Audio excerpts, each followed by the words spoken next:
Hey everyone, my name is Bradley. Welcome to my channel, The Portly Gentleman. On my channel, I do lots of brewing videos. Most of my channel is focused on brew tools, but I do some other fun stuff involving unitanks, a little bit of DIY. So that should keep everybody entertained, I hope. Anyhow, in this video, I'm going to pressure transfer from my unitank through a filter into corn and kegs. It should be great. So before we jump in the video, please consider liking and subscribing, comment. I read them all. I really enjoy it. Thank everyone for your support. Anyone that subscribed recently, especially and in the past. You guys have been watching me through my whole journey, kind of bringing my skills up. It's appreciated.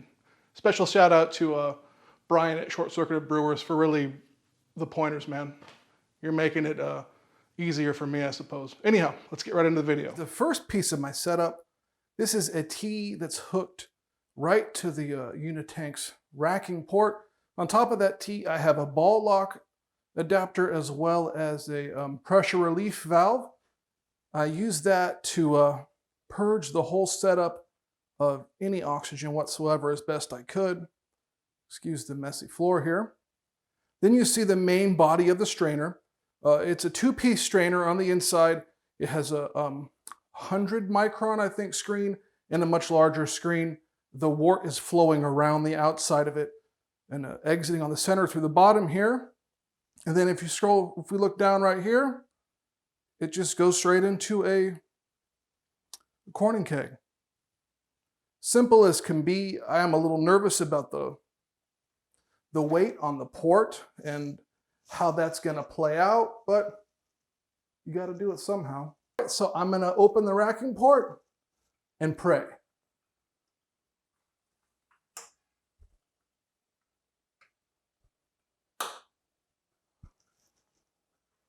So if I pull out a tiny bit, you can see that beer is flowing into the keg through the strainer.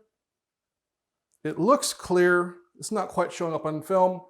And it's that simple, guys. With this setup, it's just big and bulky, but super easy to set up to filter your beer, or at least strain it, strain all the hops and particulate out, so hopefully most of that doesn't wind up in the finished keg. We've been going for a few minutes. Transfer is super clear, as expected, honestly. All right, so here we are. I thought I would give everyone a closer look at the filter, talk a little more about it in detail, in case anyone had any questions. So this is the entire filter apparatus. Here's my piece I got from NorCal Brewing Solutions, this custom welded piece with a ball lock gas post and this bleeder pressure relief valve right here that you can actuate. And I use this hooked to the valve there of the unitank to help purge any oxygen out. So I pressurized this guy and then purged it. I've not seen anyone else using it this way. I thought it was pretty nifty. And I'll probably definitely do it again. It's just on a T. And I was more inclined to do it because I also got this piece here. This is a 3-inch to 1.5 inch tri-clamp. So then I can use this on top of my dry hopping rig and use the same pressure relief for 2 operations. These are kind of expensive. I think this piece alone is like 45 or 50 bucks. So it seemed like a good idea to me to be able to get double use out of it. And it indeed does work double tight. There's a quick shot of the bottom, a little spring on there. That's how that guy works. And then this is the barb I used. It's 1/4 inch,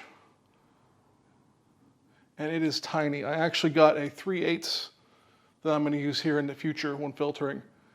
I might have to heat up the draft line to get it over it, but it definitely fits. Hopefully that helps speed up my transfer, because this one was just, I mean, look at that. That is minuscule. So here's the filter itself. This guy I actually got on Amazon, used like new. I think it was like $65. Nothing really wrong with it. Stainless doesn't go bad. It's got a 4-inch triclover on the top here.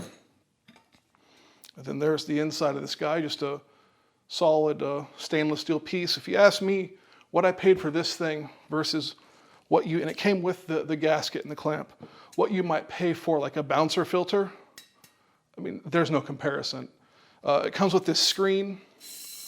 I think I said in the video it was like 100 micron. I think it's like 10. I don't remember exactly.